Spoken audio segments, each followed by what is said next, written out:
I'm standing right here in the middle of the Colosseum. The year is 410 AD.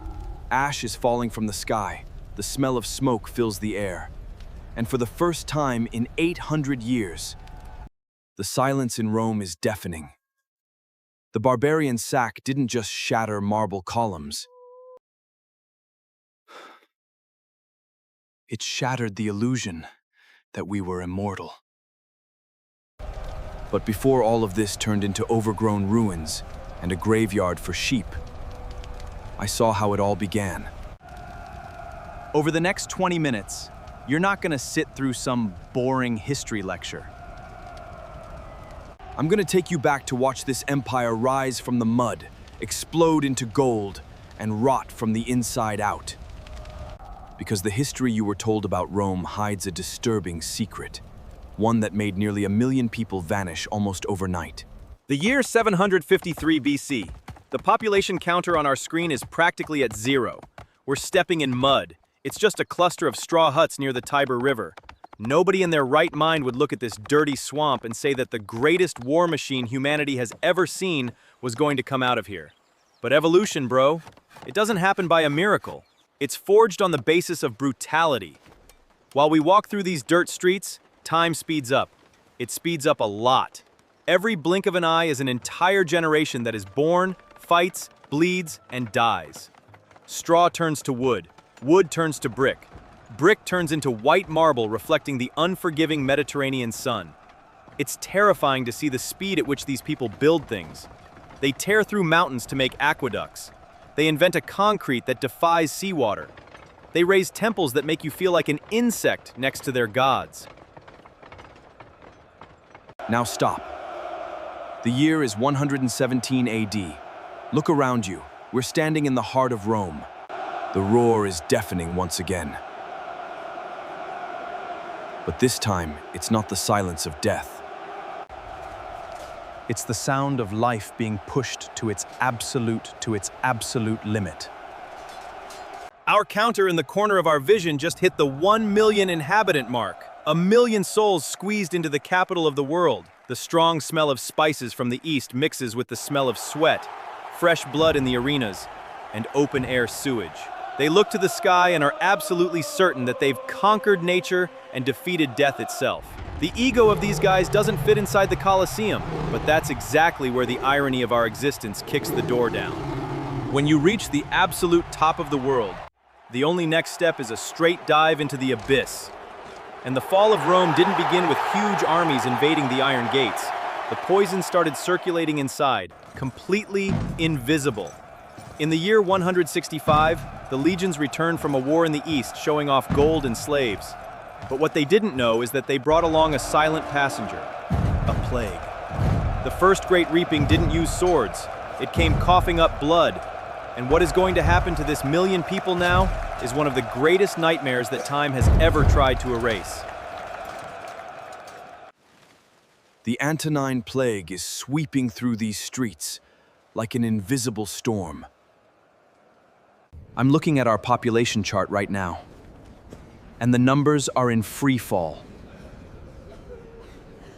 That proud city of 1 million people begins to melt away. 900,000, 700,000, it's suffocating. The city that never slept now smells of smoke and despair. You can see in our time-lapse the weeds starting to sprout from the cracks in the stones, because there simply aren't enough people walking around here anymore to keep the streets clean. Commerce grinds to a halt. The heart of the world skips its first beat. We speed up time again. Picture this. The year is now 235 AD. If the plague didn't annihilate the empire, arrogance will finish the job. We've just entered the crisis of the 3rd century. Look back. The Roman Senate has turned into a butcher shop. In a span of 50 years, we're going to see 26 different emperors seize power, almost all of them killed by their own guard. The throne became an electric chair. Our time-lapse screen turns into a blur of dust and blood, generals marching against their own generals, while the economy turns to trash. The currency loses its value. The army, which once fought for glory, is now a bunch of mercenaries who only raise their swords for whoever pays the most gold. It's right here that you notice the panic deep in the eyes of this civilization. Until now, Rome only attacked. Rome was the absolute predator of the ancient world. But notice what they're building around us now.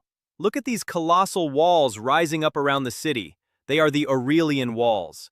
For the first time in hundreds of years, the capital tastes fear.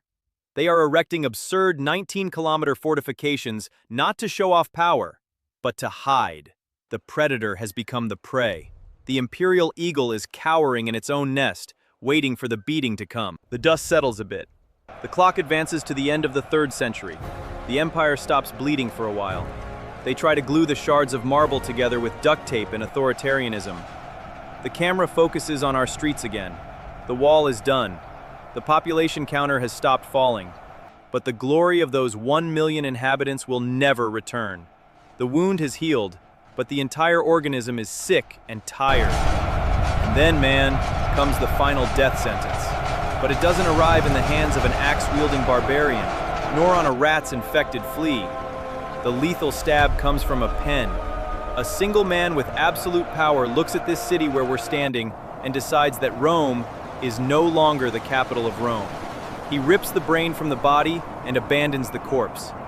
And when the gods turn their backs on their own home, the door to the abyss opens forever. Imagine being the master of the world, and suddenly, your own leader says you don't matter anymore. That's exactly what happened. Constantine grabbed the crown, packed up the riches, the gold statues, the best generals, and moved the capital way out east, to Constantinople. Look closely around our streets right now. Politicians are still walking around here in their silk togas, giving speeches in public squares, pretending they still rule over anything. But it's all pure theater. Rome has become a luxury museum inhabited by ghosts who haven't yet realized they're already dead. Our on-screen population counter takes an aggressive this mantle of authority 400,000, bestowed upon us by the gods.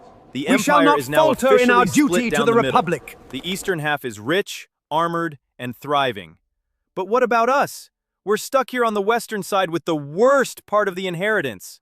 We're left with blown-out borders, empty coffers, and an impossible bill to pay.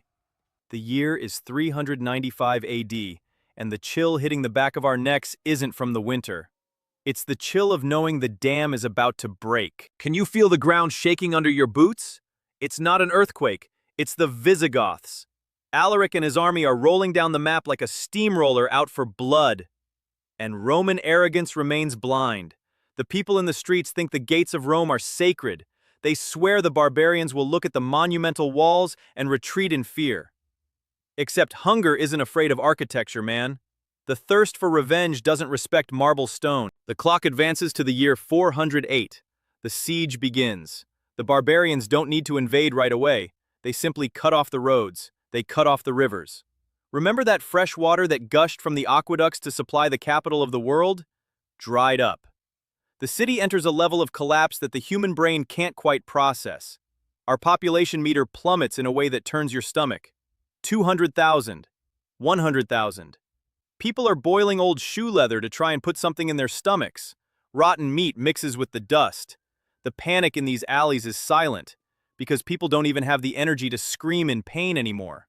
Those powerful elites, who swore Rome was untouchable, are now hiding in their palaces, praying to gods that abandoned the city a long time ago. And then we go back to the exact millisecond where our journey began, the year 410, August 24th.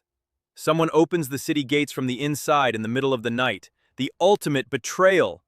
The barbarians enter not with war cries but carrying lit torches. The dry sound of wood cracking, fire licking the roofs of the ancient temples. I'm standing here again, in the middle of the smoke, looking at this inferno. The heart of the ancient world has stopped beating for good tonight. But what comes after this night of ashes is what's going to make you understand the real weight of your own life. The sun rises on August 25th, but the light can't pierce through the black smoke covering the sky. The smell of heat-cracked marble and burnt flesh is impregnated in every breath. Rome has been completely sacked. But the worst part of all wasn't the gold the Visigoths took away in their wagons. The worst part was what they left behind. They left absolute despair. They proved to the entire world that the monster bleeds. And when the ancient world discovers that the monster bleeds, man, every tribe and every army wants to tear off a piece of the flesh. Time speeds up violently on our screen again. But now, it's a desperate race to rock bottom. The colossal aqueducts, those masterpieces of human engineering that brought entire rivers into the city, are breached by the enemies. Without running water, there are no public baths. Without water, there's no sewer system. Without water, civilization doesn't exist. The million inhabitants we saw squeezing through these stone streets have simply disappeared. The population plummets to a mere 20,000 terrified souls. 20,000 people wandering like starving ghosts in a metropolis built to house giants. Nature has no pity for the human ego. It starts to take back every millimeter of what was always hers. It's bizarre and melancholic to watch.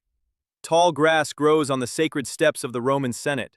Tree roots break and swallow the perfect mosaics on the floor. That majestic and imposing Colosseum, where gladiators' blood flowed to entertain the emperor, turns into an abandoned quarry. The survivors start ripping out the imperial marble blocks to try and build miserable little mud shacks around it. And exactly where lions once roared and the crowd went into a collective frenzy, there is now a flock of sheep grazing in the silence. The center of the human universe has turned into a cold, ghost farm. And this is exactly what needs to blow your mind today. We look back at this dust, and we have the nerve to think we are different. We look at our glass skyscrapers, our global internet, our satellites in space, and we have the exact same blind arrogance as that empire. We swear to God that our world is eternal, but the brutal truth is that every empire always thinks it's the last one. Every empire thinks it managed to cheat death, until the day silence takes over the avenues. The ashes keep falling on my jacket. Rome didn't fall because it was weak. It fell because it forgot it was made of mortal men. Ego swallowed the structure. I brought you to walk through these ruins to remind you of something very simple and terrifying. The dust covering these stones is the exact same dust that will one day cover everything we know and love. If this trip broke your brain, scroll down to the comments and tell me which modern empire you think is already rotting from the inside. Leave your mark before the world ends again.